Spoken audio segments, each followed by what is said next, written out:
আজ শনিবার দুপুরে ঢাকার হজরত শাহজালাল আন্তর্জাতিক বিমানবন্দরের কার্গো টার্মিনালে ভয়াবহ আগুন লেগেছে। আগুনের কারণে বিমানবন্দরের সব ফ্লাইট সাময়িকভাবে বন্ধ করে দেওয়া হয়েছে। প্রত্যক্ষদর্শীদের মতে বিকেল ২টার দিকে কার্গো টার্মিনালের গেট নম্বর ৮-এর পাশে হঠাৎ আগুনের সূত্রপাত হয়। দ্রুত আগুন ছড়িয়ে পড়ে পুরো টার্মিনাল এলাকায় এবং মুহূর্তের মধ্যেই কালো ধোঁয়ায় ঢেকে যায় বিমানবন্দর চত্বর। ফায়ার সার্ভিসের প্রায় ৩৬টি ইউনিট ঘটনাস্থলে পৌঁছে আগুন নিয়ন্ত্রণে কাজ শুরু করে। পরে সেনাবাহিনী, নৌবাহিনী ও বিমানবাহিনীর সদস্যরাও আগুন নিয়ন্ত্রণে অংশ নেয়। বিমানবন্দরে তখন শত শত যাত্রী আটকা পড়ে যায়।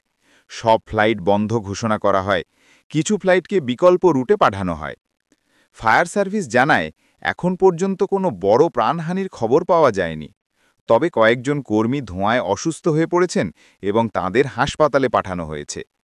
দীর্ঘ কয়েক ঘণ্টার চেষ্টার পর আগুন আংশিকভাবে নিয়ন্ত্রণে আসে, তবে আগুনের সূত্রপাতের কারণ এখনও নিশ্চিতভাবে জানা যায়নি।